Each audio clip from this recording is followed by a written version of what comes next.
must have been an admiral or a sultan or a king. And to his praises we shall always sing. Look what he has done for us, he's filled us all with cheer. The Lord bless Charlie Moss, the man who invented beer. So would this make him a chemical engineer? A barrel of malt, a bushel of hops, you stir it with the stick. Now you're not going to Time of lubrication to make your engine tick.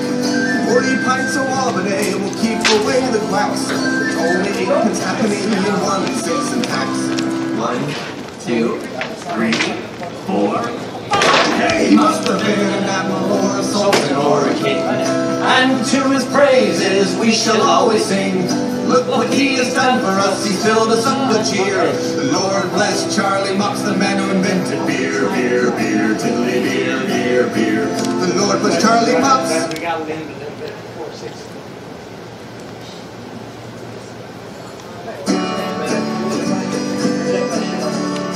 My problem.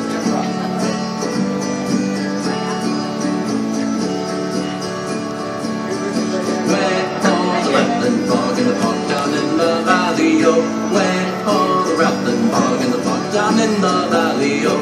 Well, in that bog there was a tree, a rattling tree with a tree in the bog down in the valley, oh.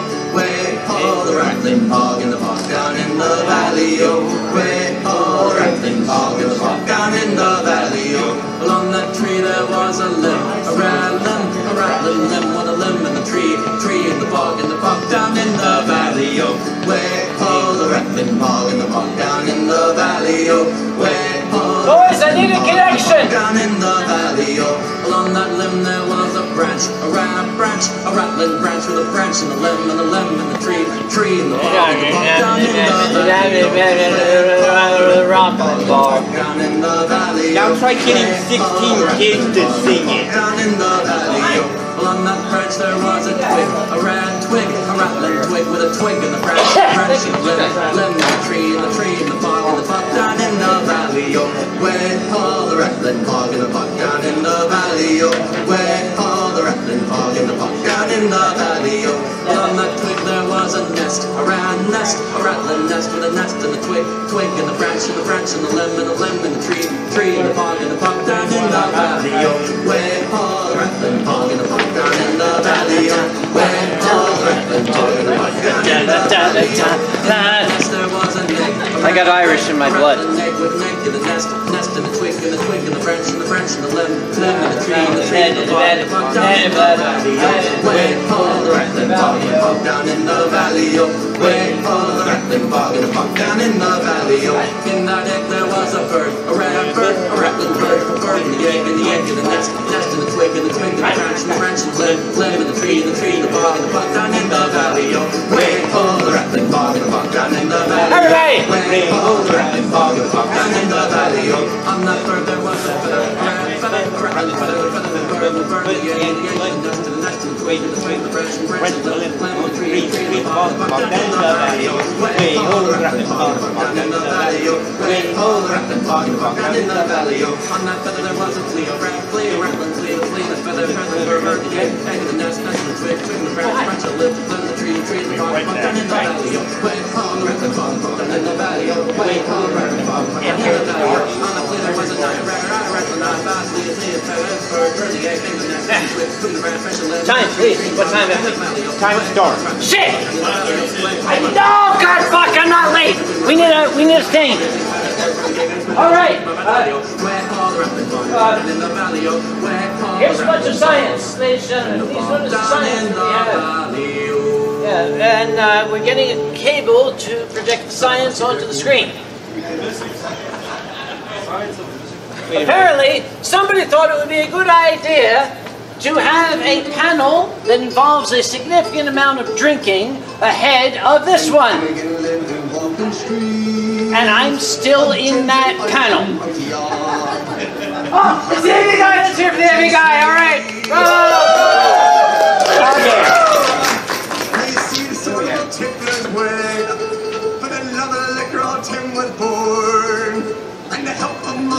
Wait, is this Tim Finnegan's Wake?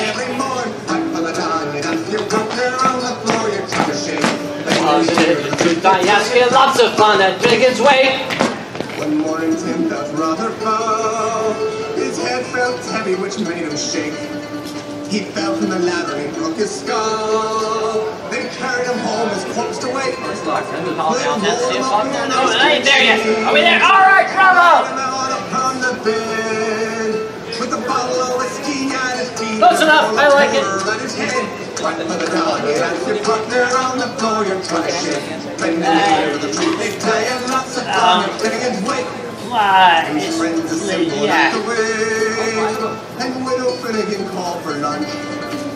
First she brought in tea and cake. Let's just do this shit. Okay, how's that?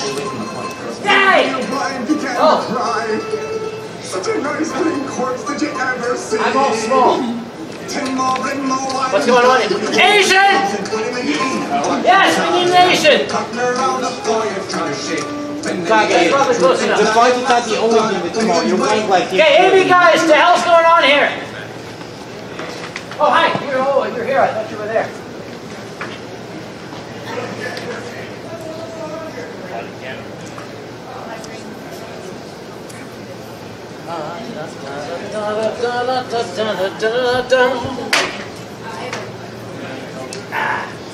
Oh, that's my desktop. Yeah, that's where. Wait a minute. That's my desktop. Why isn't this guy on? All right. We're trying to keep it from flickering. Oh, right. Yeah. It doesn't matter if it flickers. Well, actually, it does kind of matter. The flickering on and off. Yeah. That's working. Right. See, okay. I'm a scientist, you see. Typically, if you're a scientist, you get in there half an hour early to set up your PowerPoint, but they had barbecued meatballs upstairs. Given the choice between setting up my PowerPoint and barbecued meatballs, I opted for the barbecued meatballs. I offer you my apologies and beg your indulgence. I think that the only thing that will make this up is if you give it the location of said meatballs. I like barbecued meatballs. So do we. We would like to know where they are. Upstairs, but you have to be a super... Yes. You have to be an SMD level member. I am. Oh, you went to my story hour, didn't you? All right, we're going to start with a blank screen. No, keep going. Don't mind me. I'm killing time. This is called killing time. So, I should tell you a story. Once upon a time. Thank you very much. Thank you. As you can see, we're working on the audio visuals. Okay. Once upon a time, there were two Chinese people. Now look how many there are. How are we doing over here, folks? Okay, great, wonderful. You know, okay, I like it. Let's go with it, shall we? I'm gonna hit the little button. Okay, how's that look? Is that what we're looking for? I'm talking to this, right? Yes. Okay, I want to hear it one more time for the AV guys. All right. You guys are amazing. Any scientist knows that his entire career depends on the talent of the audiovisual crew. Okay, let's get started. I'm going to have this. Okay, I want to see a show of hands. Who has seen this presentation before?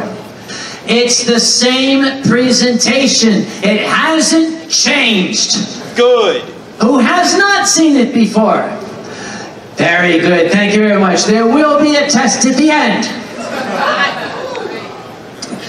My name is Uncle Kage. I don't know why.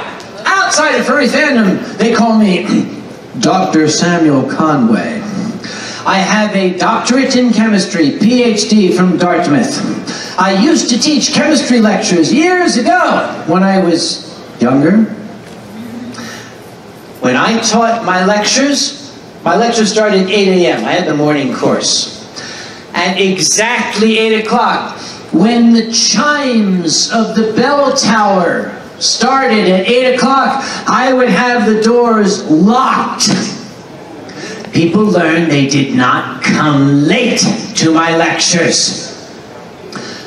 But college kids are very inventive. They found out where the emergency exit was, They had this like balcony at the back of the lecture hall, and I'd be up here, I'm like, oh, chemistry, chemistry, chemistry, chemistry, and I noticed the door would open, and this little figure would get,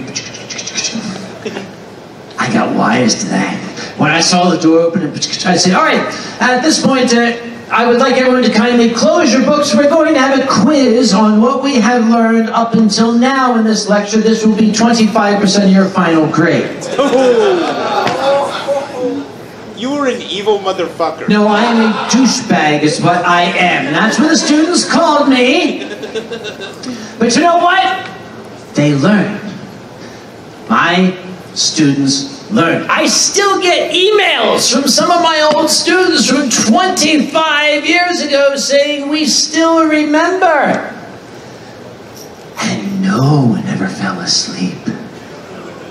Because if they fell asleep, I'd see them sleeping, and I would continue the lecture. I'd be talking about nucleophilic substitution.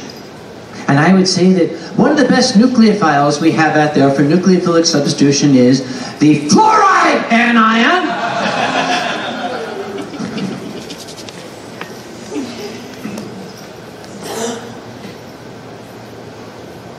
You know, these new screens suck, because you notice I have my red dot, but it doesn't show up hardly at all. That's good, it keeps the cat from pawing. I'm going to do this the old-fashioned way. All right! This is not necessarily furry, but all of you are furries, and you are my community, and I love you. And because I love you, I want to make sure that none of you get taken by people who are out there to victimize you. By which I mean, somewhere in this room you do not need to raise your hand. I don't want to know. One of you is wearing an object that has a magnet in it because you think it's going to make you feel better. They're laughing like this is a joke. Like I'm making this up. It's not. No, one of you is. I am here to educate as well as to entertain. Primarily to educate. We're going to talk about science, pseudoscience, and outright crap. Let us begin, shall we? Scheisse. I have pushed the button. I have to turn this on. There we go. We're going to begin with what I call the continuum of human understanding. Nothing in this world is black or white, unless you're pandas. Nothing in this world is exactly A or exactly Z. We live in a world of continuums, and in the continuum of human understanding, on this side, we have the measurable, the demonstratable, the reproducible, what we call science, what we can confidently call facts and laws. On the other side of the continuum, we have the opposite. We have magic, crystal healing, extrasensory perception, which we collectively call crap. That's a scientific term, by the way. You can look it up. These things are very easy to differentiate sometimes. But what happens when these two worlds collide? What happens? Shush! What happens when we take crap and we attempt to dress it up in the trappings of science? Hello, you too. In order to make people who do not necessarily understand believe that this crap is real. We call this pseudoscience. When you take crap and you try to give it legitimacy by making it look scientific. This, by the way, is Dr. Mehmet Oz. He and I are actually old friends. We go back a long way, Dr. Oz and I. We'll be talking about Dr. Oz a little bit later in this lecture. Incidentally, this is not new. This is not something that your generation thought of. This is not something your parents' generation thought of. This has been going on since time immemorial. These are some classic ads from days past. Oh look, science discovered it. You can prove it. No unpleasant aftertaste with Chesterfield cigarettes. What do we have here? Oh, we have a scientist, and he's looking into his microscope in his laboratory while he's smoking his cigarette in the laboratory, because all scientists smoke their cigarettes in the laboratory, don't they? What's going on over here? Oh, here we have this guy. I don't know who he is. He's some dead guy, but I don't care. Scientific evidence on the effects of smoking. What's the claim? What are they telling us? Kind of hard to read, but they say, oh, we've done a study. After 10 months, no ill health effects from smoking. Science! But you see what they're doing?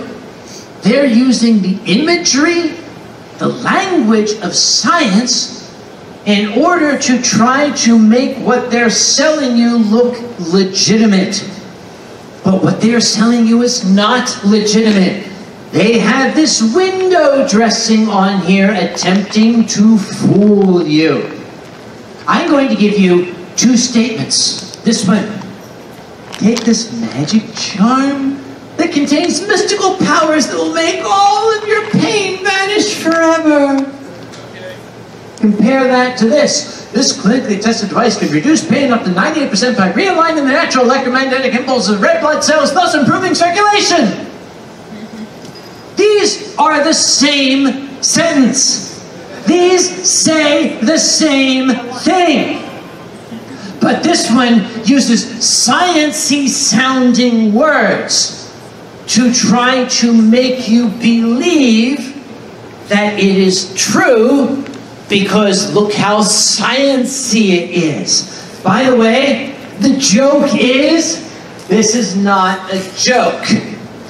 I took this line from this web page, promagnet.com. Norso brand magnets used by ANFL professional football team. Oh, look how science is, isn't this sciencey? How magnets work. Here we have an artery with blood going to the heart. Number one, no. The artery takes blood from the heart. I'm immediately suspicious. Oh, here's how it works. See, without a magnetic field, your red blood cells are just chaotically all over the place. How can they do anything when they're just all over the place? Oh, but you apply a magnetic field, and they all line up like good little soldiers. See here, with a magnetic field, and they can efficiently carry oxygen. No, this is a lie. This is not true. It does not work. Nothing works like this. If it did, when you went through the metal detector at the airport, which is a magnet, your skin would flush bright red, and it does not do that. Your blood contains heme, which contains iron ions, not metallic iron. Very different things. Metallic iron, if you have metallic iron in your blood, you've got problems.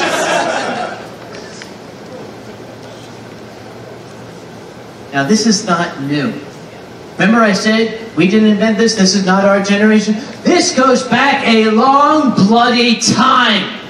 They've been selling magnets as a miracle cure since before your great-great-grandmother was only a smile on your great-great-grandfather's face and an expectant leer on your great-great-grandmother's.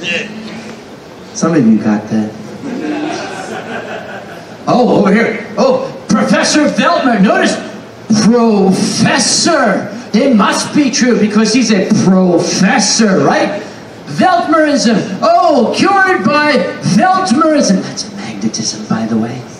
We we use these magical magnets over here, the Wilsonia magnetic corsets. Corsets and waists for day or night wear on account of their curative properties. A series of magnets scientifically arranged for minute batteries. No, they don't. Recharging the blood with magnetism. Furnishing a wonderful remedy for nervousness, general debilitating, indigestion, rheumatism, and paralysis. The effect being exhilarating upon the wearer. I want to see her walk in front of a refrigerator. Honey, what would you like? Help! Take home lesson number 1, ladies and gentlemen. Magnets are not medicine. Say that with me, please. Magnets are not medicine. Why? Why did this come up? Why do I have to tell you this? Because throughout human history, every time humanity has discovered a new force of nature, anytime we have discovered a novel energy that is ill understood, even while scientists were attempting to understand it, the charlatans, the mountebanks, were right behind it, trying to sell it to gullible people as a miracle cure. Electricity. When electricity was first harnessed, people were trying to sell it as a cure for the croup, for the dropsy, for the vapors, for whatever things people used to get they don't get anymore. I don't know what the hell they are. May I give you an illustrative example? Yes. Here's an advertisement from the annals of history. This new force of nature, which they say is good for the treatment of gout, rheumatism, arthritis, neuralgia, sciatica, tabes dorsalis, catarrh of the antrum. Oh, I hate that one. Arteriosclerosis, diabetes, and glycosuria, and nephritis. Astonishing. Amazing. Such various diverse human ills with such various and diverse causes. What amazing force of nature, what miracle can cure all of these unrelated ills? Why, my friends, nothing short of the remarkable curative powers of radioactivity.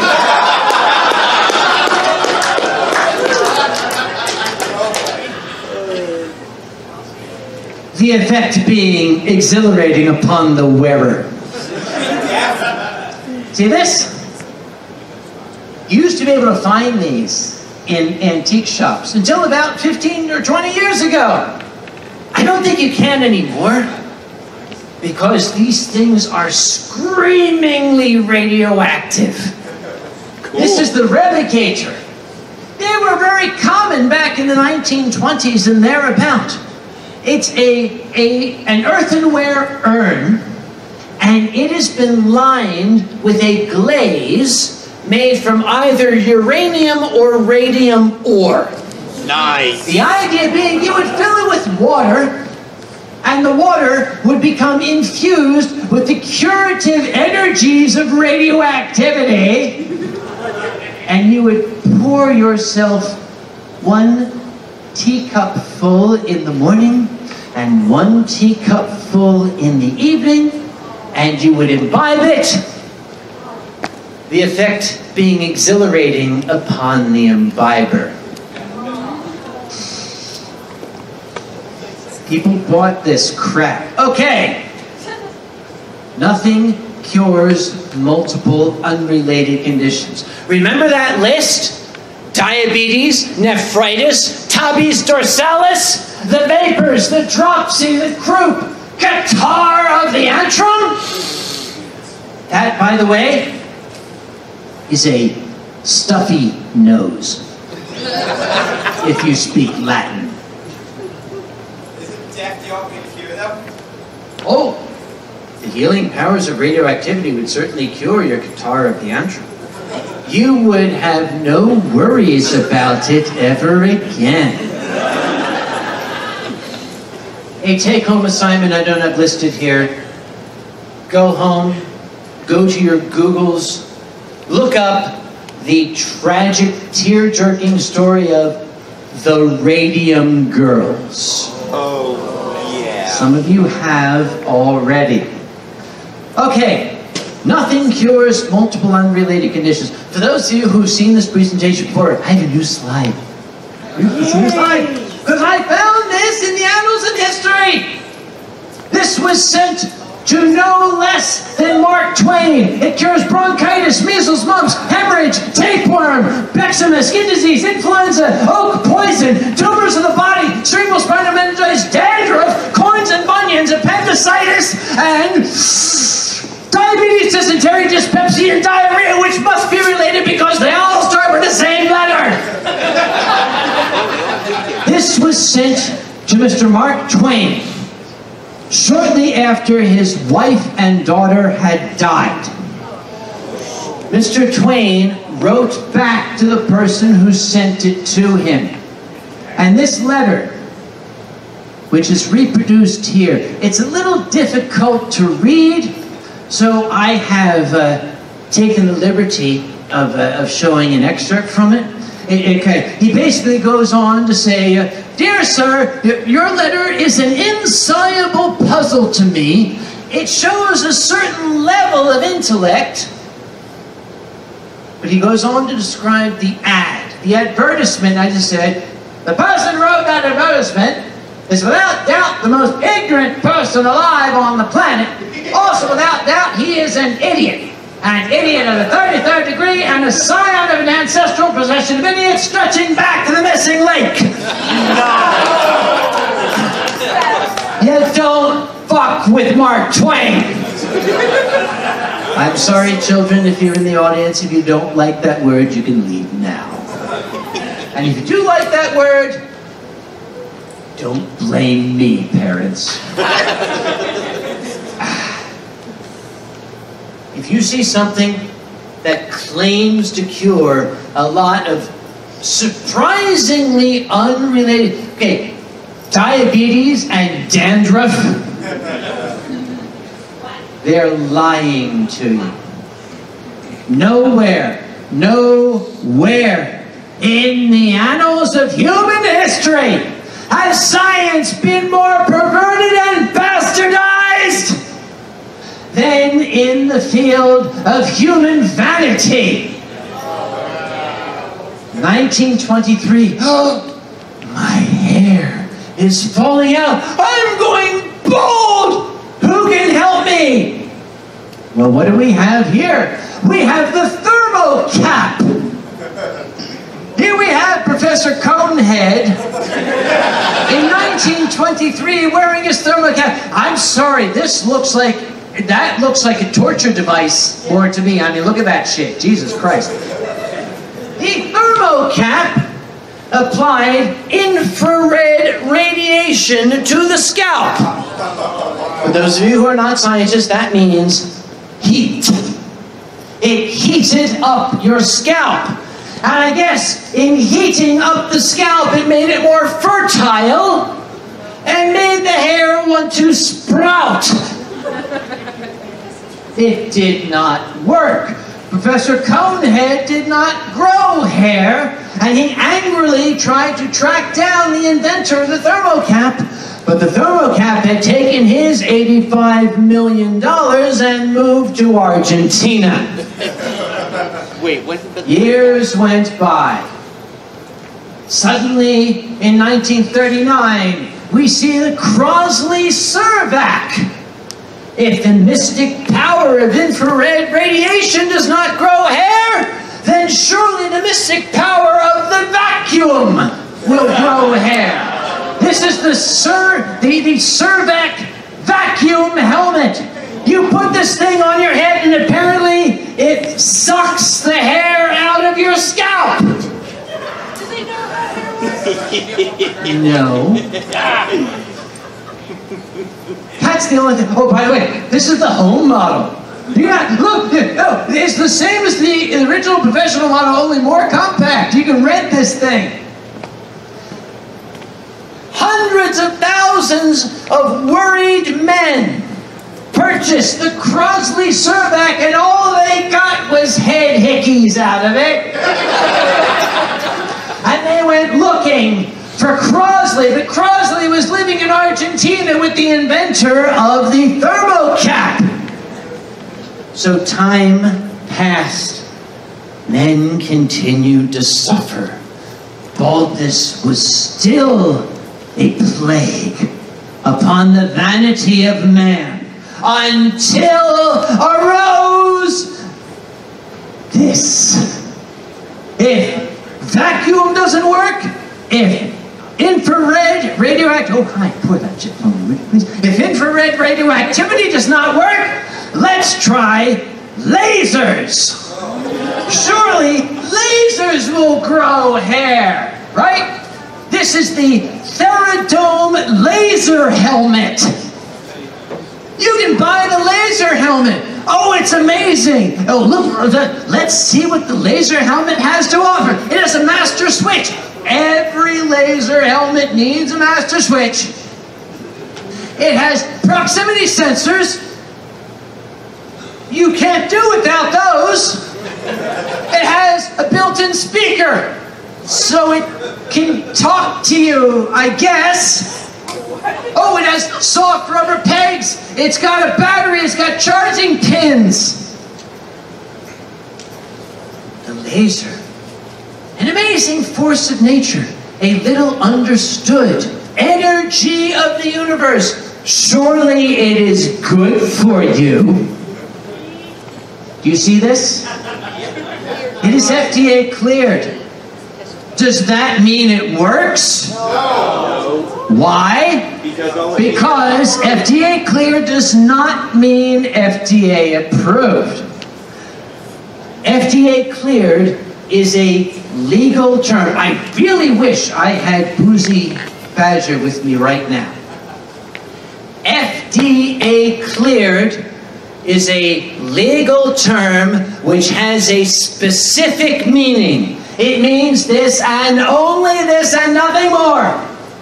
It will not kill you. Really? FDA cleared means the FDA has looked at it and they determined it will not kill you. Be very, very careful at what they are claiming. Here's another claim. I see this one all the time. I'm a scientist. I love this shit. Clinically tested, clinically tested, clinically tested, clinically tested, clinically tested, clinically tested. We tested it. And what were the results? We tested it! Yes. And what were the results of the test? We tested the shit out of this motherfucker! We tested this until the cows came home! That is all that means. Clinically tested does not mean clinically proven. And this is the take-home lesson. Look at what they are claiming. What are they telling you? What are they trying to sell? Are they trying to sell the fact it was clinically tested? Great. But if they're not willing to give the results of that testing, they're hiding something from you. So always look at what they are claiming.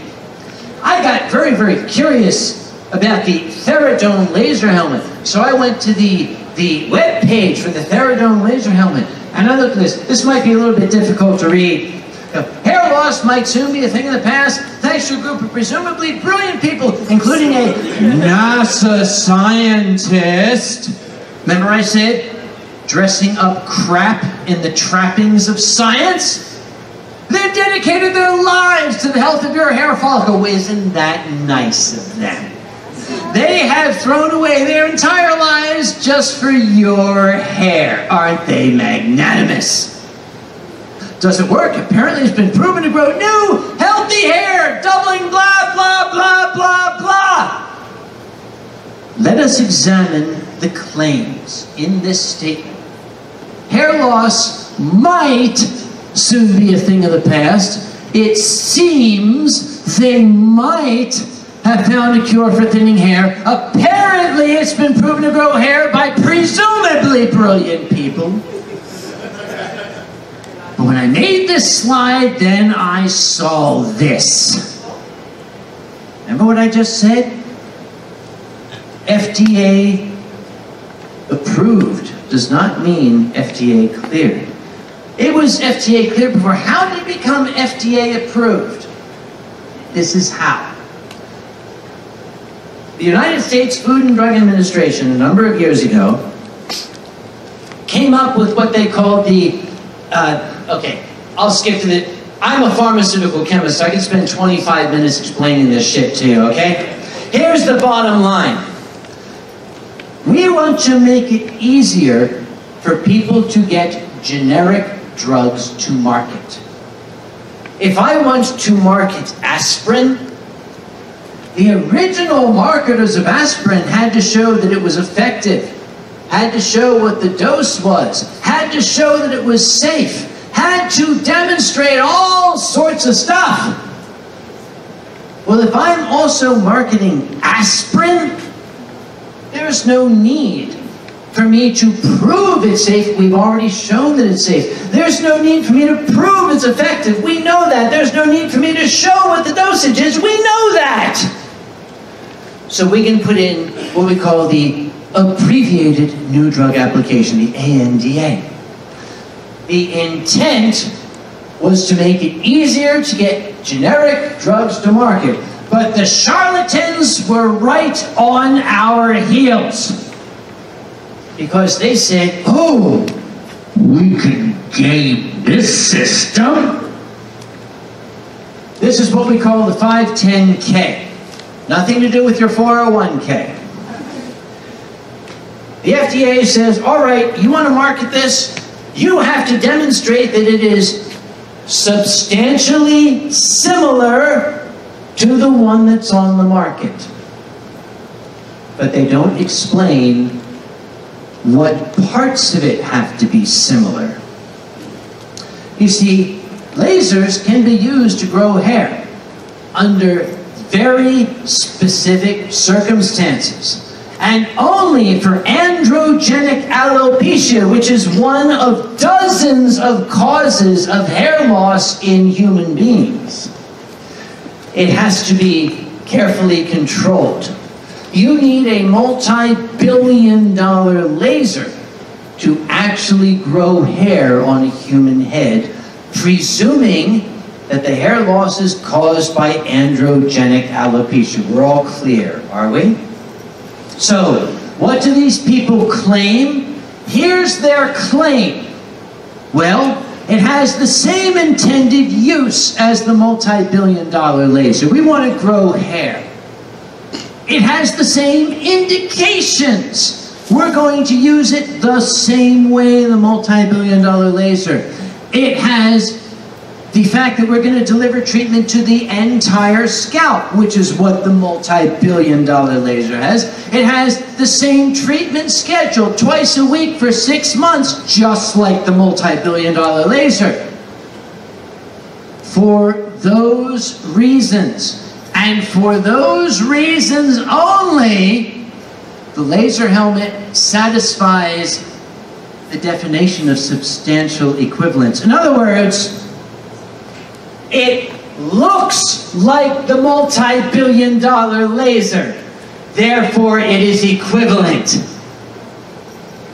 It doesn't act like the multi-billion-dollar laser, but according to the law, they don't have to prove that.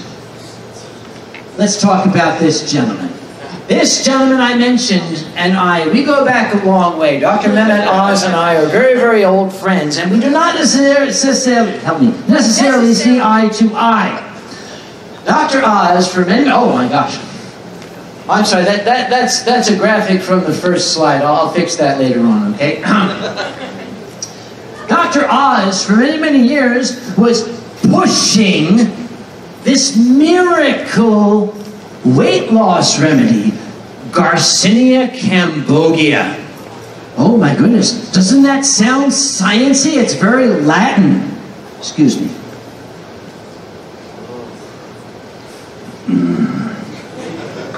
Garcinia cambogia, a miracle weight loss drug. And Dr. Oz was all behind this stuff. Well, what is Garcinia cambogia?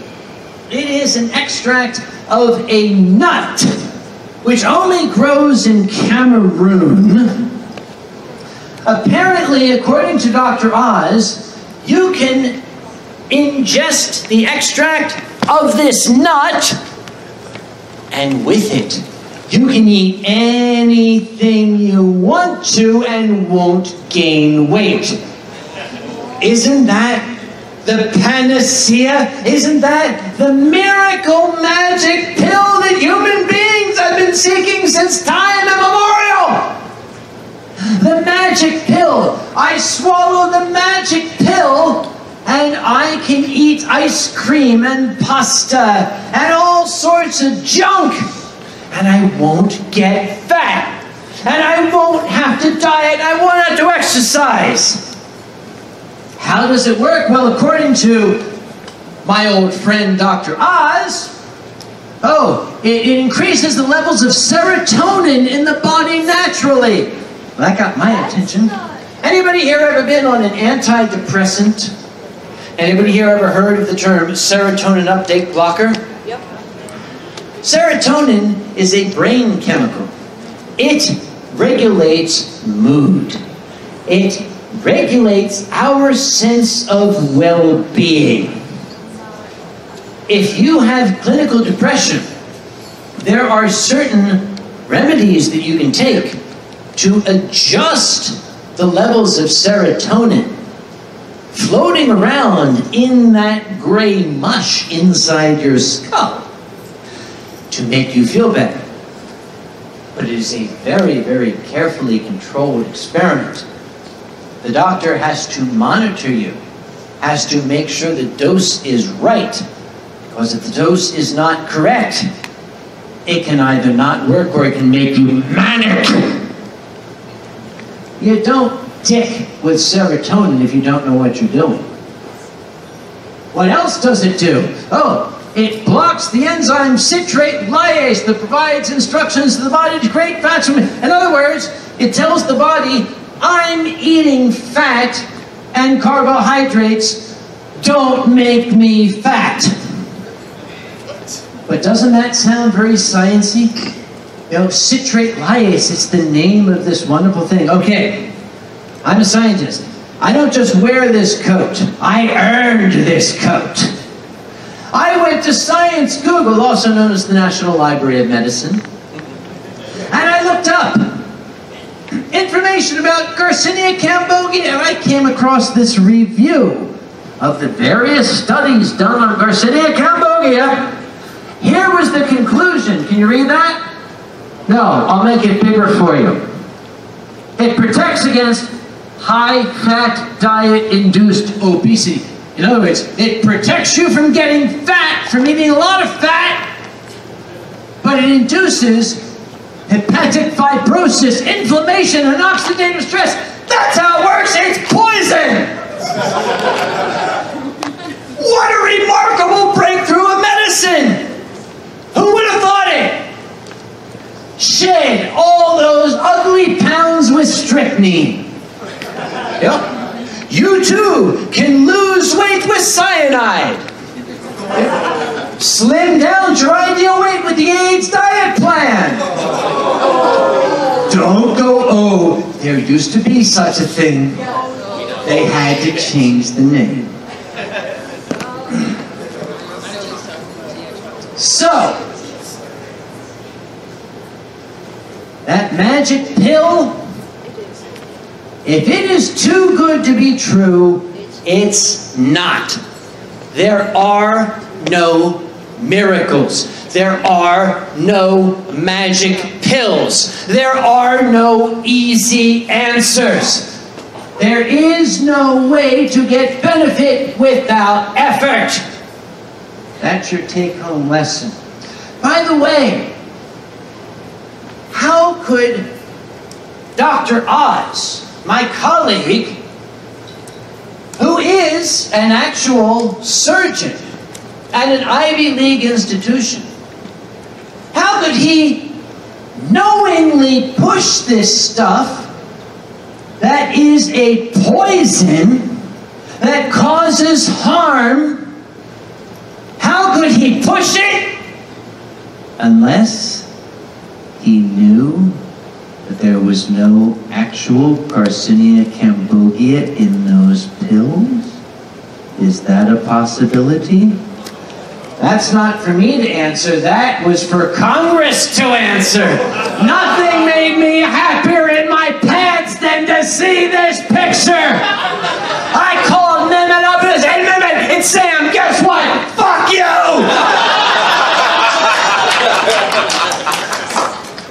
He doesn't answer my emails anymore. I don't know why. We used to send Christmas cards. Well, I sent him Christmas cards. He sent me Garcinia cambogia. That's my buddy. That's Dr. Oz. Okay. Personally, maybe we'll get along. Maybe we'll have a drink together, okay? Professionally, I have used a lot of words to describe my old colleague here. I've used all of these words. By the way, these words are my professional opinion as a scientist. I am expressing my opinion of my colleague, which currently in the United States, at least for now, is still legal. Excuse me. But there's one word that I refrain from applying to my old colleague here. One word that I have never uttered in conjunction with his good name. That word I reserve for this man, and that word is monster. That is a monster. Ladies and gentlemen, do you know who that is? That is Andrew Wakefield. UK, Allow me to tell you a story. Keep that word in mind. I'm going to tell you a story. 1998, the end of February 1998, The Lancet, the most prominent, highly respected medical publication in the world. He published a paper raising concern of a link between autistic colitis, a symptom of developing autism, and the measles, mumps, rubella vaccine, associated gastrointestinal disease, and developmental regression in a group of previously normal children. Even before the paper came out, he had a news conference. The measles, mumps, rubella vaccine should be suspended. He raised the alarm. Why are children autistic? They're being poisoned by the MMR vaccine. What a hugely inflammatory statement. What do you suppose was the result of this statement? Can you predict? Worldwide, people panicked. Oh my goodness, that's why my children are autistic. It's not my screwed up genes. They were poisoned by the MMR vaccine. The evil pharmaceutical companies deliberately made my child autistic. So, what resulted? In short order, the vaccination rates in the United Kingdom dropped from 93%, which is the level which is necessary to maintain what we call herd immunity, to 73%, and in the City of London as low as 50% in 2008.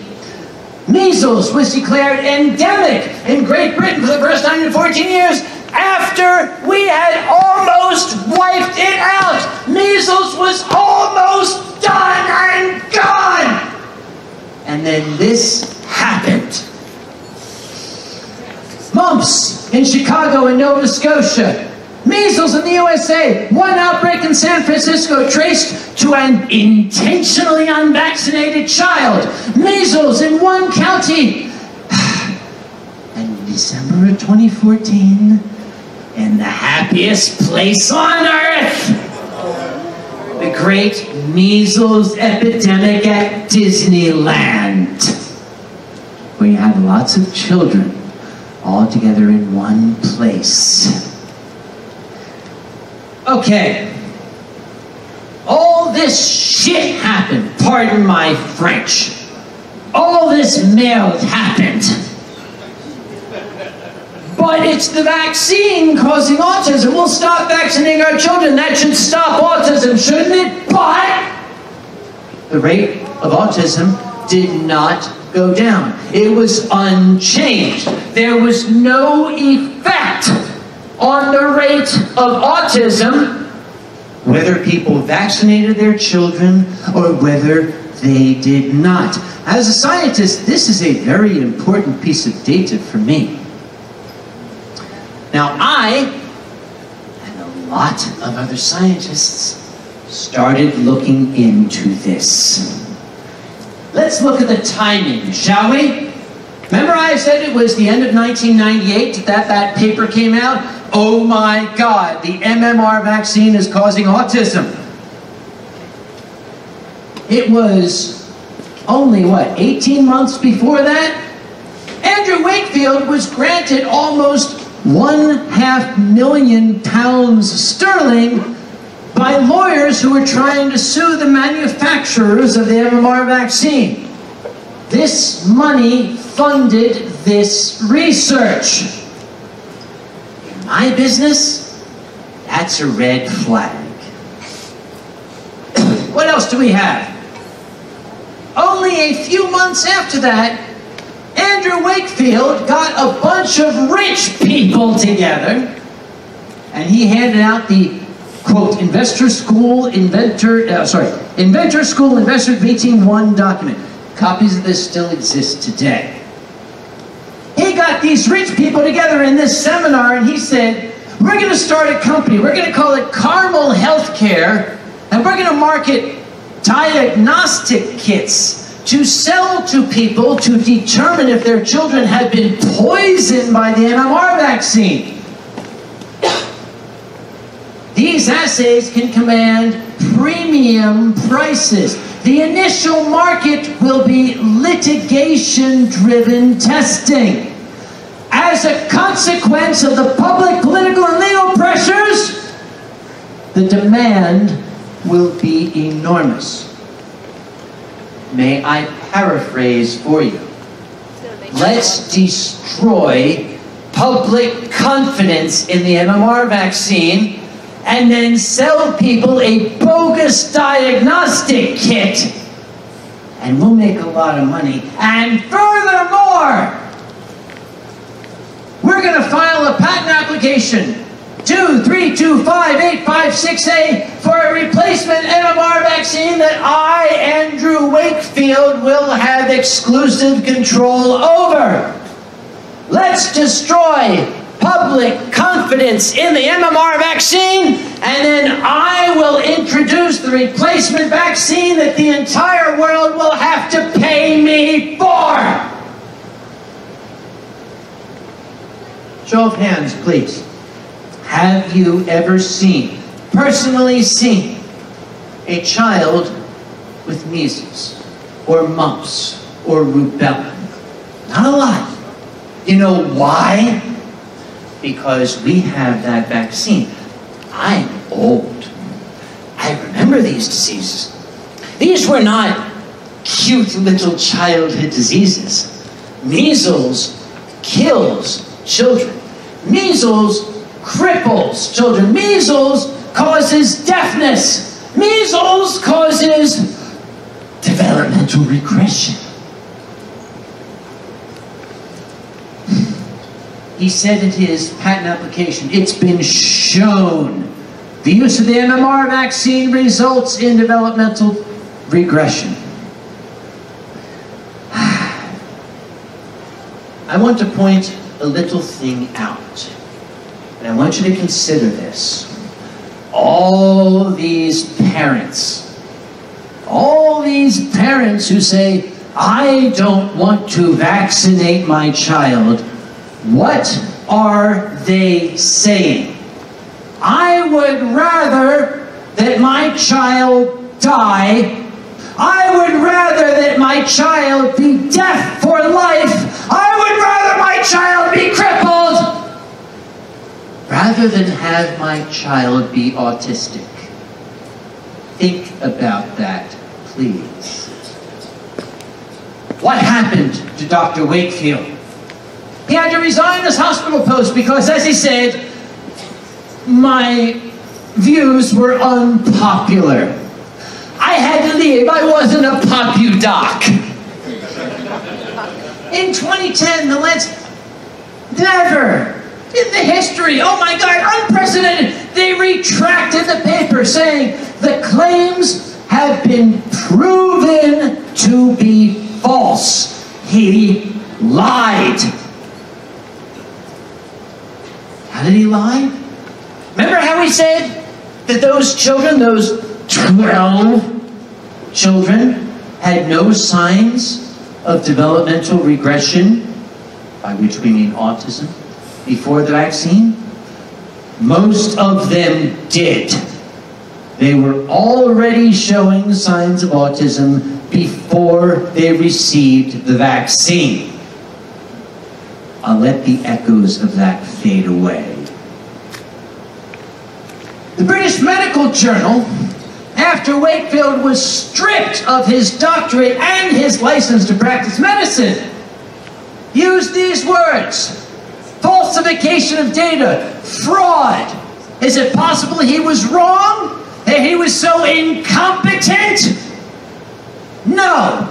A great deal of thought and effort must have gone into drafting the paper to achieve the results he wanted. Misreporting was gross. Well, shall we have another take-home lesson? There are no simple answers. As a man of science, I will now offer you the apology of my field. We have no simple answers because these are incredibly complex, complicated issues. Autism does not have a single cure or a single cause. We're still unraveling the very, very many things that cause autism. And before anybody out there says, how does Uncle Kage know? I have autism in my family. My nephew, Timothy Shea, is profoundly autistic. I know what families with autism go through. But I can look at it from the standpoint of a scientist. Speaking of scientists, now that we have shown that Andrew Wakefield is a fraud and a monster, wasn't he driven out of town? Was he burned at the stake? Was he tarred and feathered, placed on a fence rail and taken to the river and dumped? No. Maybe in my wet dreams. Oh, Dr. Wakefield is being crucified by Big Pharma. Oh, the Big Pharma conspiracy to destroy his... He was trying to save our children, and Big Pharma is trying to ruin him. Guys, listen. I work for Big Pharma. These guys can't find their ass with a hole in the ground. They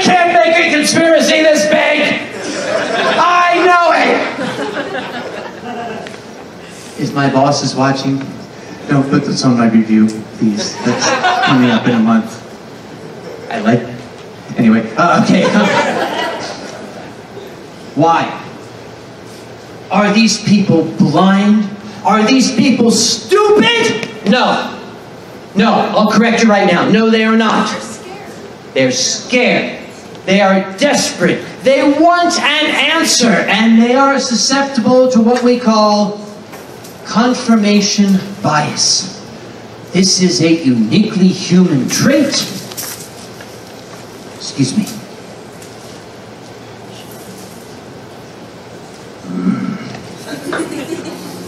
Human beings are, what was it Mark Twain said? Human beings are the most curious jackass nature has ever created. What is confirmation bias? Oh, we came up with that one. Confirmation bias is this. I have an idea. I believe something. And I'm looking for evidence to support what I believe. All of you will produce enough data to fill this room disproving my belief. Look at all of this. This shows it. It's clear. It's incontrovertible. Look at all this overwhelming data. But then way in the back of the room, someone's going to come up with a Wrigley Spearmint gum wrapper with a few letters scrawled on it that appear to support my belief. And I'm going to grab that. I'm going to say, see, I'm right. And I'm going to ignore every piece of evidence to the contrary. Human beings are very susceptible to that. And scientists are human beings. We fight against this on a daily basis. Scientists must constantly be on the watch. These are the results I want. Boy, those experimental results sure look like what I want. Careful. That separates the scientists from Andrew Wakefield. You will discount reams of data that disprove what you want to believe, and you will focus only on something that seems to prove what you want to believe. Bless you. Excuse me. Speaking of blessings, this, ladies and gentlemen, is the basis for every organized religion since the dawn of creation, and that's all I'm going to say on that topic. Let's move on, shall we, to my favorite topic in the entire world. I was invited, by what time have I don't know my watch. Oh, 6:30. Great, how much time do I have? Yay! I Okay. assume you started at 6, so I only missed like 5 minutes. You missed 5 minutes? We're going to have a quiz now on the first 5 minutes that you get. Excuse me just a moment. I had to rush eating. Me too. I didn't finish my dinner. That guy who did that really reminds me, there was a Netflix show, if you saw it, it was excellent. Which Dirty one? Money.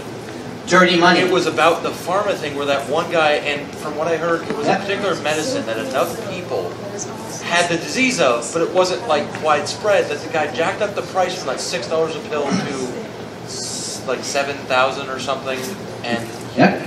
yeah, that guy was... Okay, the gentleman is telling a great story. I'm in the pharma industry. I do not support or defend the business decisions made by some of the executives. Oh, we are the only makers of this drug. We can make a lot of money by jacking up the price. If I could get away with certain acts of terrorism, in my dreams I would. That's for another talk. I had to be very, very careful because one of my best friends is the boozy badger who usually is in the back saying, no, shh, stop. Hi, Boozy. I said in my dreams, that makes it legal, right? Right?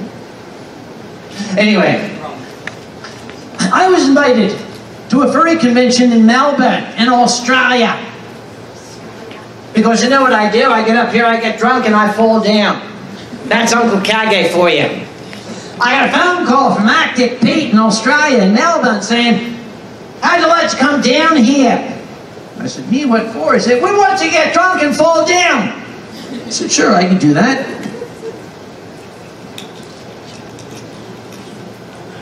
Excuse me. Hey, this bottle's half empty. Ronnie! Or is it half full? It's half empty because I could have drunk the rest.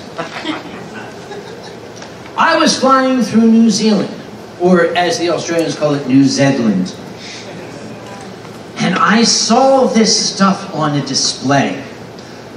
Oh, my science senses started to tingle.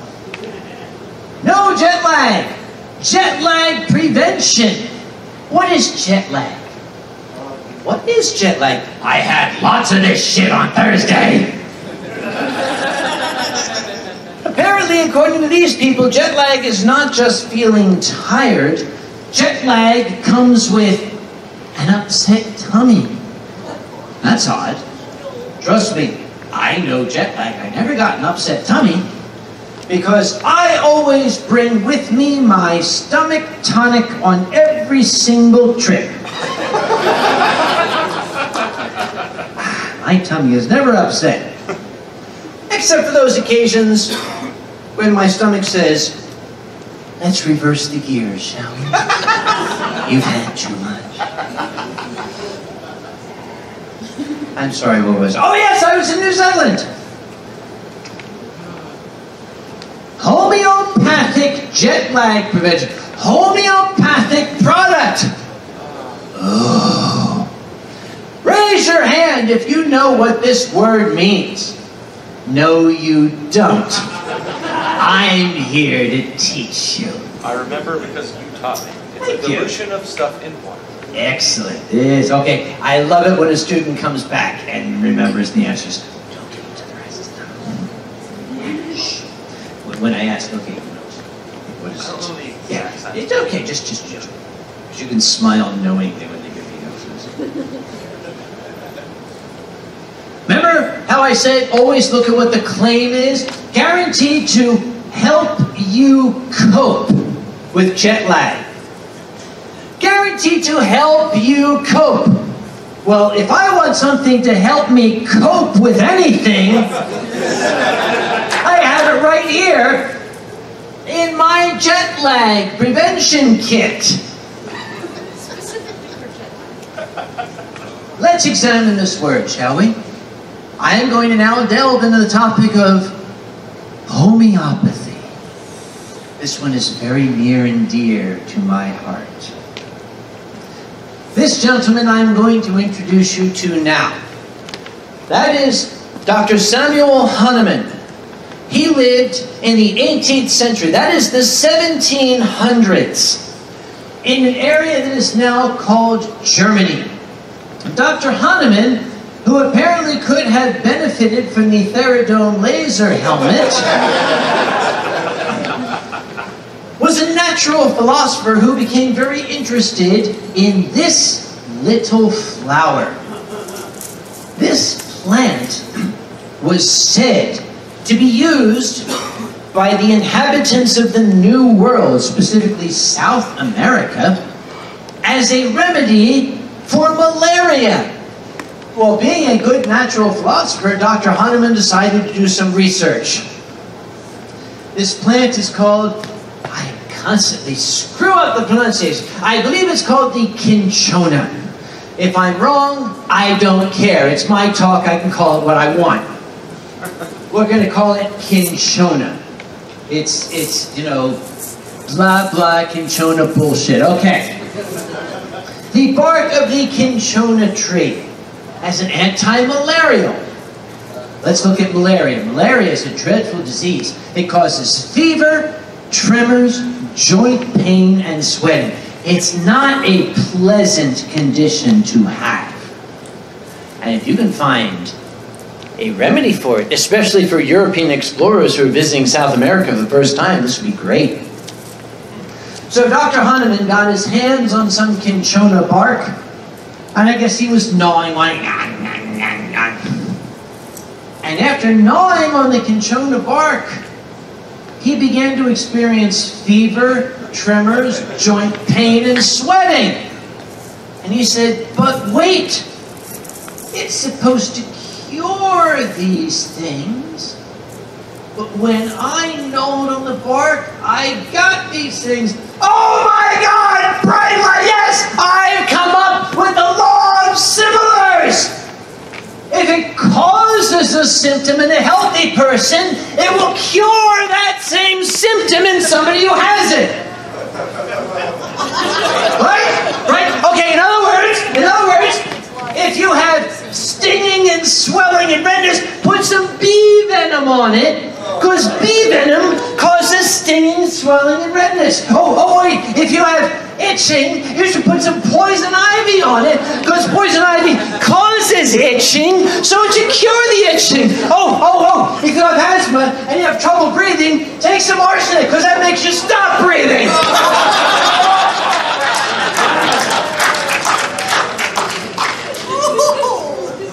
Here's the funny part for me. They're all laughing. But these are taken directly from the homeopathic formulary. These are actual remedies that are prescribed for these conditions. I did not make these up. So, I'm going to give you some arsenic. I'm going to rub poison ivy on you. I'm going to shoot bee venom into your veins. As, medical research volunteers, you going to do that? I'll tell you what, we'll dilute it down. Let's dilute it down, because if I rub, full strength poison ivy on you, if I inject arsenic, we're going to dilute it down until we find that concentration level where it's effective without causing the harm. We want to cure the harm without exacerbating the harm. So we're going to dilute it. But how far do we dilute it? I'm going to introduce you now to another historical figure. This gentleman we know today by the name of Paracelsus. He lived in what today is called Poland. Paracelsus, who apparently could have benefited from some Garcinia cambogia, he was having a booze up with his buddies one night, and it got wild. They were puking on the furniture. These guys were Titus Andronicus. And Paracelsus said to his friends, hey, you're going to let, no. No, wait. Okay, all right, wait. Okay. Everything's poisoned. It only depends on how much you get. And he wrote that down the next day. All things are poisons. There is nothing without poisonous quantities.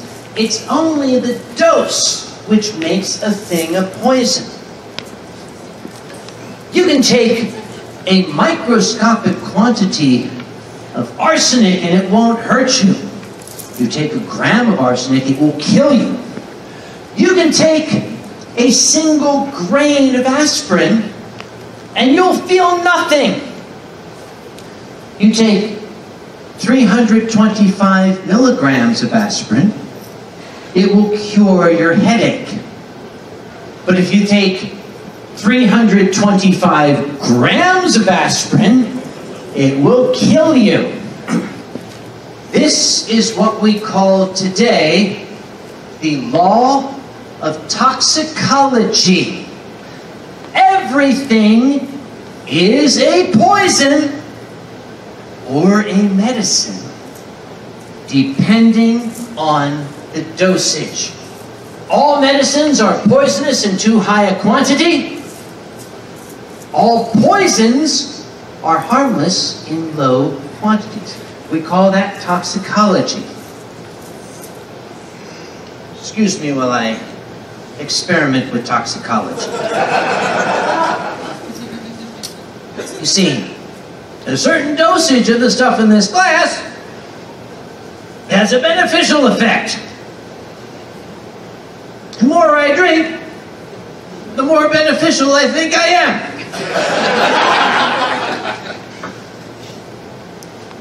Where was I? Toxicology, thank you very much. Okay, okay, all right.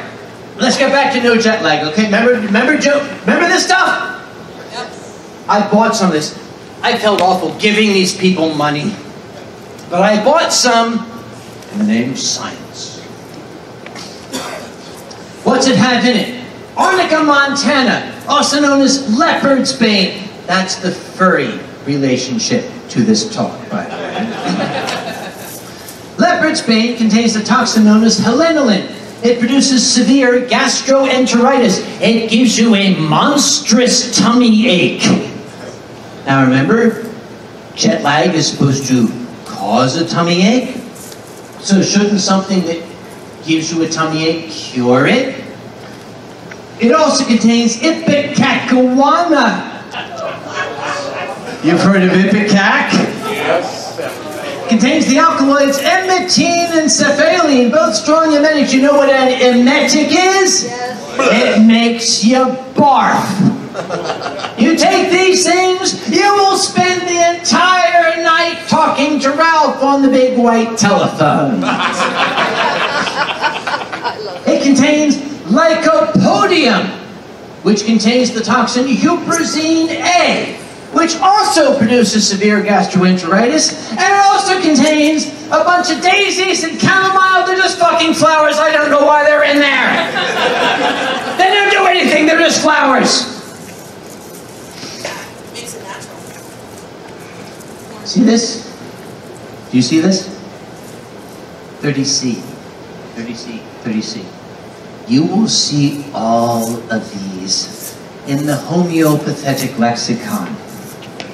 If I can use the adjective homeopathic. I made that up.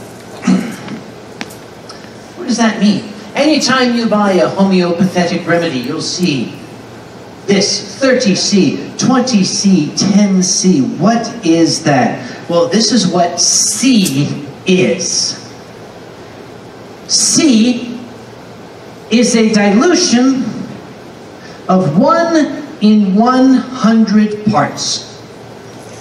I'm going to take my glass of wine. I'll take 1 drop of wine and I will add it to 100 drops of water. That's 1C. Now I'm going to take this solution. I'll take 1 drop of that and I will add it to 100 drops of water. That's now 2C. 1 in 100, and then 1 in 100. If you do the math, this is now a 1% solution. If I dilute it by 100, we are now at 10 parts per thousand. If I take 1 drop of that in 100, now I'm down to the part per million range. See how dilution works? We're diluting by a factor of 100 each time. So C is 1 dilution of 100. So what is this 30C? I did the math for you. 30C is 1 part of your active ingredient in 1,000 million billion trillion 1 novendecillionth part of your diluent, which in the case of a tablet is sugar. That's your diluent, your solvent, if you will. It's time for a little thought experiment. I know you know the answer. Don't tell them. I'm going to take 1 grain of salt. That one there. I'm going to take this grain of salt. The assumption being that grain of salt is a cube, 1 millimeter. That's about the size of a grain of salt, right? I want to make a dilution of 1 novemdecillionth part in a tablet. I want 30 C of salt in a tablet. And I want that tablet to contain 1 grain of salt. How big will that tablet be? Yes, I'm asking you. You don't know? This is a good scientist. A good scientist knows when to say, I don't know. I congratulate you. You don't make stuff up. You don't, I don't know. Perfect. Very, very well done. Who here's not a good scientist? How big is that tablet gonna be? The size of...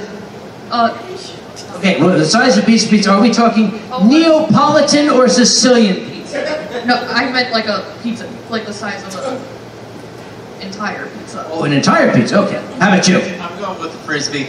Frisbee, the size of a frisbee, the size of a piece of pizza. How about you? I'm gonna go with too big to hold. Too big to... There's another good scientist. Yes. Texas. Texas, the size of Texas. Okay, we got a range. We have a range from a pizza to a frisbee. Okay, where I'm from, pizza and, okay, frisbee.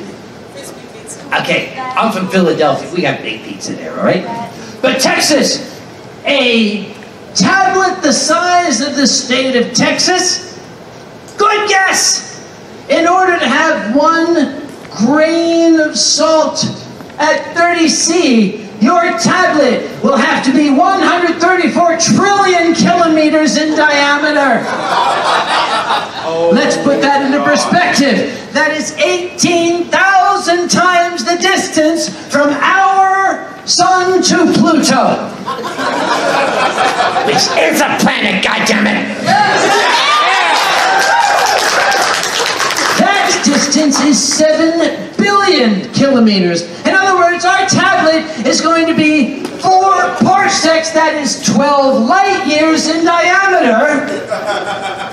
Our nearest neighbor, Alpha Centauri, is only 1.3 parsecs away. That's a goddamn big tablet. All right. Excuse me a second. Okay. Maybe that's not fair. Maybe that's not fair. Maybe 1 grain of salt is too much. Maybe that's too big. Okay.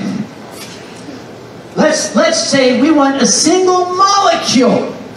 You can't get any smaller than a molecule. Oh yes, you have that, but that's not the same thing. This is huperzine A. Or maybe it's helenoline. I don't remember. It's been a long time since I made this slide. But this is one of those horrible things. I want just 1 molecule in my tablet. Not a grain. 1 molecule.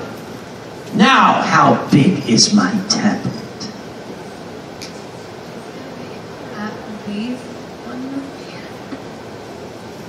Yes, how about you? Another good scientist, thank you. That tablet, in order to find at 30 C, 1 molecule of helenoline or huperzine A, I don't freaking care, I don't know! That tablet will be 18 billion times the weight of this planet. That's a really heavy tablet. That's a really heavy tablet. How did you fit it in that box? So, I also bought some of this crap. Belladonna at 30 C. Incidentally, in delivering this talk, I have no intention of passing any scientific judgment on the manufacturers of this pill. This is offered for illustrative purposes only, as Boozy told me I had to say. Right? Illustrative purposes only. belladonna at 30C. Belladonna is called deadly nightshade. It contains atropine, scopolamine, hyoscyamine. This is nasty shit. What does it do to you? Well, it causes, if you have too much of it, sweating, flushed skin, tachycardia, rapid heartbeat, fever and delirium. They sell belladonna 30C as a remedy for fever with sweating, because it causes fever and sweating, so it must cure fever with sweating at 30C, right? So what about this stuff? I can't answer your question. Microsoft Excel choked. I tried, I couldn't.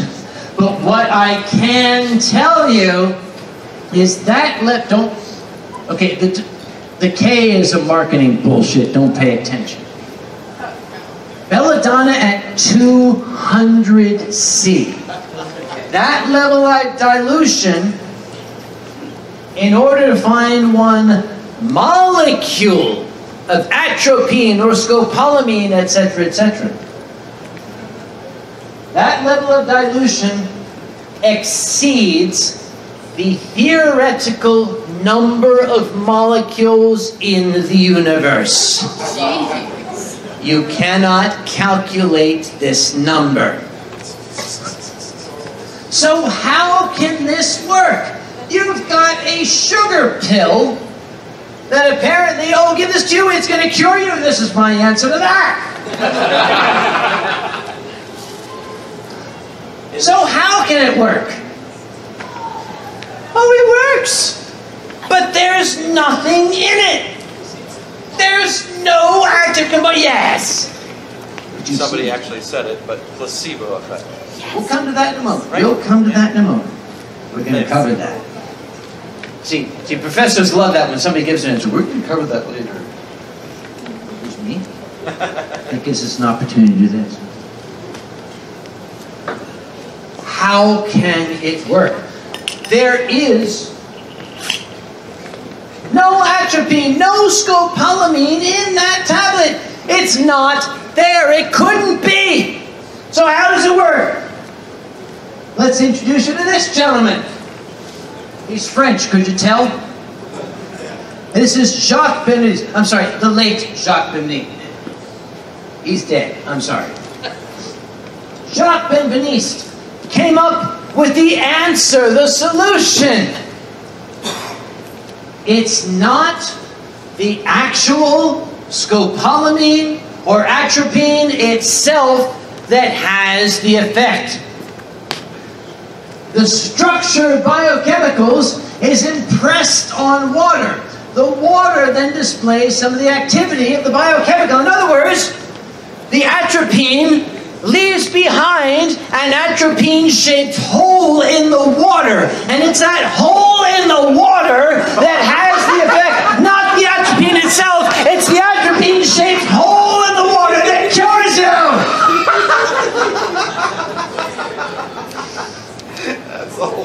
This is an editorial comment from me, by the way.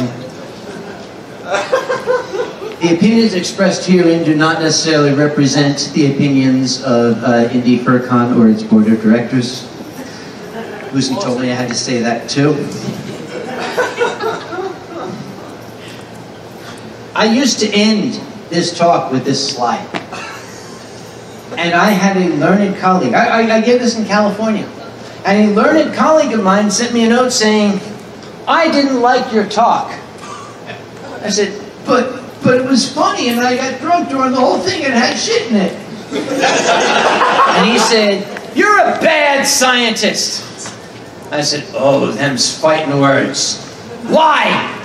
And he said, okay, you spent half an hour making fun of the theory, but you presented no evidence to the contrary.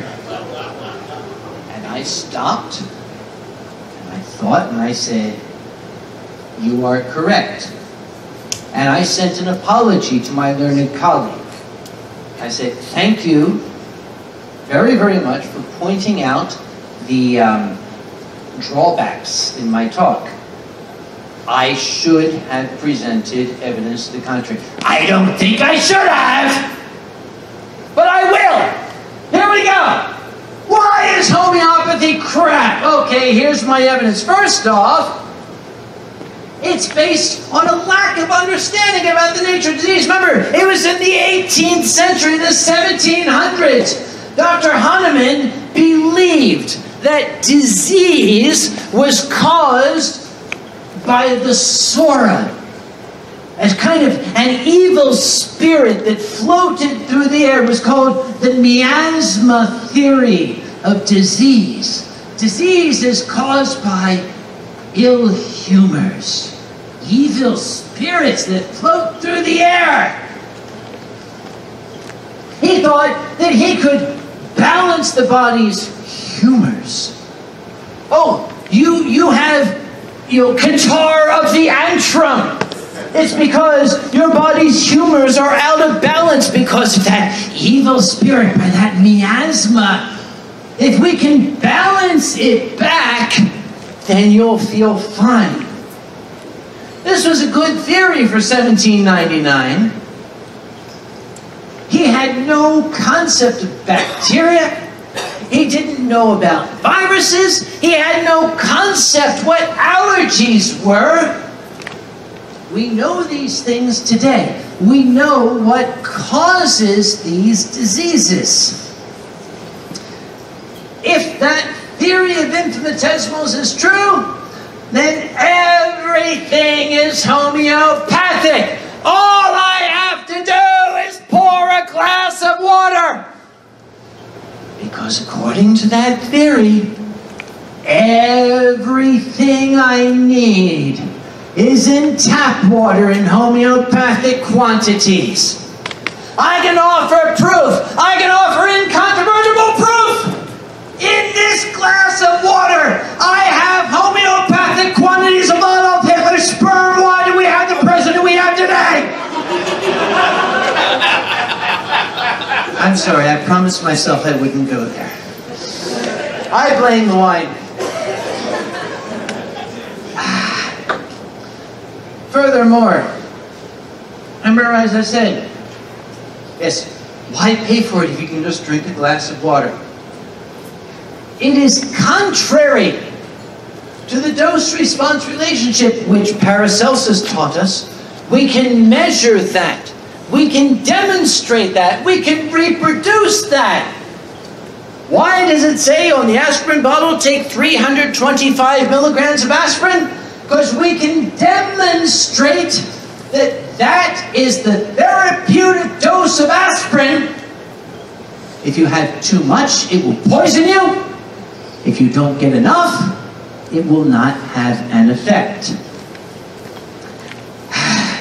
I'm sorry to get very emotional about this, but scientists do this. Also, remember what Jacques Benveniste said? Oh, it will impress the shape of itself on the water. Guys, water's a liquid. It doesn't hold shape. That's the definition of a fluid.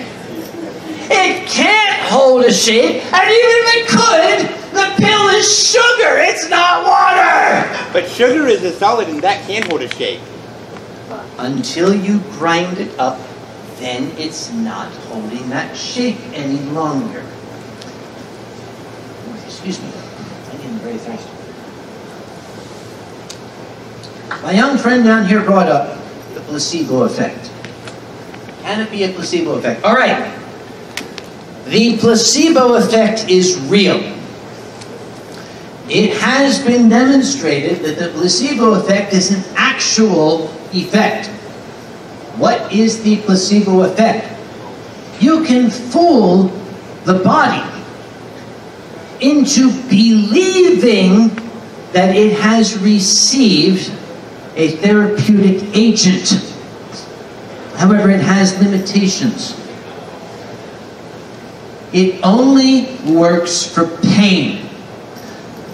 because we still don't quite understand how pain is communicated to the brain. You can fool the body into thinking you're not feeling pain. You've got a broken leg. I can inject you with tap water, and I can tell you convincingly, this is the most potent painkiller we have. I cannot give you a second dose because it would kill you, and you will believe that you don't feel the pain anymore. It only works for pain. You don't believe me? Try a placebo the next time you have diarrhea. Let's see how well that works. Try it the next time you want to keep yourself from getting pregnant. You notice there are no placebos for birth control? And here's the most important thing. The placebo effect only works if you're the one believing it. This is child abuse. This is animal abuse. People buy this shit, and my only response to them is that. But it works. Okay, it works. Great. It's not regulated by the United States Food and Drug Administration. The FDA has investigated some of these natural, herbal, homeopathic pieces of shit, and we have found that a lot of the weight loss products actually contains sibutramine and or fluoxetine, known as Prozac, and or phenolphthalein. In other words, they contain active pharmaceutical ingredients. They say they're natural, they say they're homeopathic, but they actually contain active, by the way, sibutramine is outlawed by the FDA. It's toxic. It will poison you. But we found these things in there. We found Prozac in these herbal weight loss remedies. Phenolphthalein. You know what phenolphthalein is, right? You do not? I know what aspirin. Ah, you know, because we're of the same generation. They used to sell this wonderful remedy called X-Lax. Ah. It looked like a chocolate bar. You eat this chocolate bar, and it was full of phenolphthalein, and it would make you go. All you needed to say was X-Lax. Yeah? I know what X-Lax is. Gee, how do you suppose it helped you lose weight? The FDA has also found a lot of these herbal, homeopathic sexual enhancement products. They actually contain sildenafil and tadalafil, Viagra and Cialis. Where do they get it from? They get it from an unnamed Asian supplier who provides it on a black market basis. Let's leave it at that, shall we? You can get this stuff. I can buy 4.5 tons of Viagra for about $5,000. And yes, I can. I ain't gonna. Tons. But I can, yes. Tons. Oh, God. And I can put it into a tablet, and I can call it herbal. I can call it homeopathic. And I can sell it at the gas station, and people will buy it. Why? Or you could sell it at Anthrocon. Words like safe and natural don't mean dick to criminals. They don't care about you. They don't care about your health. They don't care if you live or if you die. So why should they care about lying to you? This is a typical pseudoscientific ad.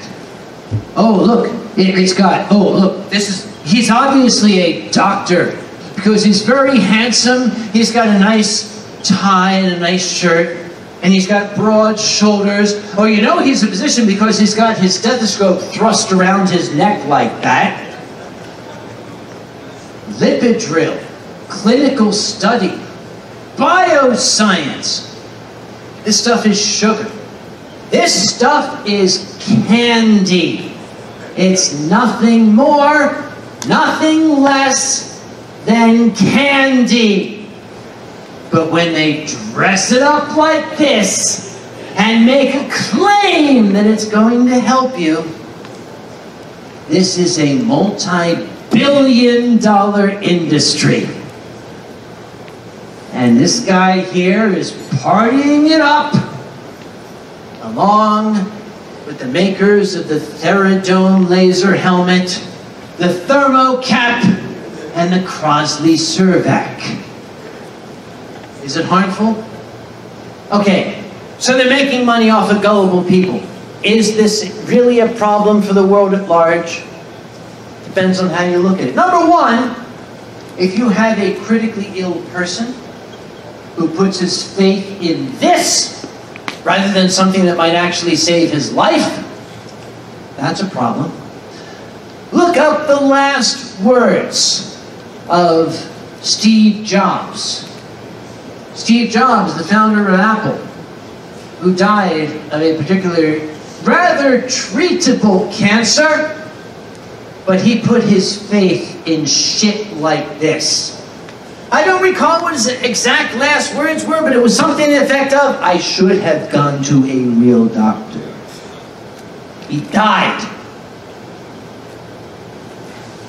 There was a gentleman named Willy Ley, 1947. He wrote an article. 1947, when things get so tough, there seems to be no way out. The Russian embraces the vodka bottle, the Frenchman a woman, and the American the Bible. The German tends to resort to magic, to some nonsensical belief which he tries to validate by way of hysterics and physical force. It was the willingness of a noticeable proportion of the Germans to rate rhetoric above research and intuition above knowledge that brought to power a political party which was frankly and loudly anti-intellectual. The Nazis not only burned books they disliked, but they classified theoretical physicists with Jews and Marxists. Thank God this could never happen in the United States of America. Are there any questions? Yes.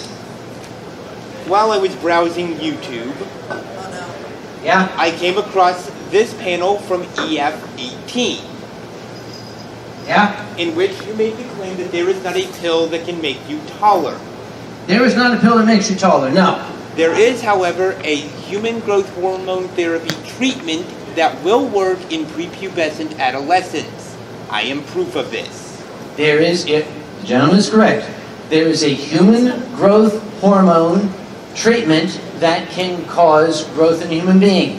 You're not going to buy it at a Sunoco station off of I-87. That is correct. I got mine from an endocrinologist. You got yours from I-87, no, from an endocrinologist, and then, what'd you say? I got mine from a licensed endocrinologist. Thank you, that's a hard word to say. So yes, there might be a grain of truth to some of these claims. But all it takes is that grain of truth for the charlatan, the mountebank, the crook to play on your fears. Yes? What do you think of essential oils? They smell Smell good. good, exactly. Yeah. They smell good. That's about it. They smell good. That's about it. Okay. Essential oils, they smell good. They're supposed to have a good effect on your health because they smell good. In the days of the plague, when Yersinia pestis was ravaging the population, when 1/3 of the planet died, people were packing masks with flowers because they smelled good. And because they smelled good, they would prevent you from the ravages of the bubonic plague. How did that work for you? Essential oils is crap.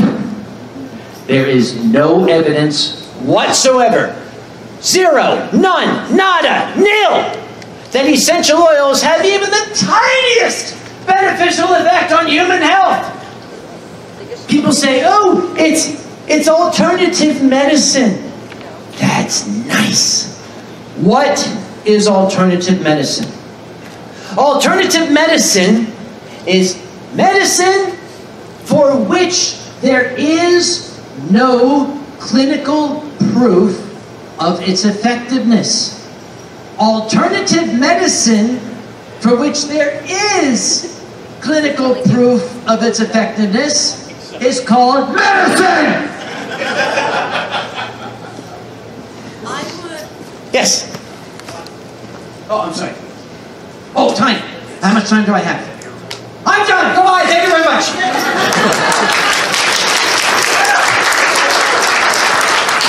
Somebody should have told me! We were having too much fun. I was having fun, but I'm sorry, I gotta get out of it. I'm tripping. No, you should have told me. You guys are supposed to say, dude, cut it off, you're done. Oh, I thought you were doing aerobics. No, I did it back there. Y-M-C-A. I do actually need everybody to leave. We are going to be doing the sound Okay, yes, ladies and gentlemen, please fuck off through the back. I will talk to you out there. Your mic's not on. Yes. Please fuck off. Silver Gato Man, he bought me a coffee. Silver Gato Man, here is the song for thee. He likes to video all the panels at the cons. You should go and watch them whether they are short or long. Silver Gato Man, you video that's not a jibe. All of you go to his YouTube channel and like and subscribe.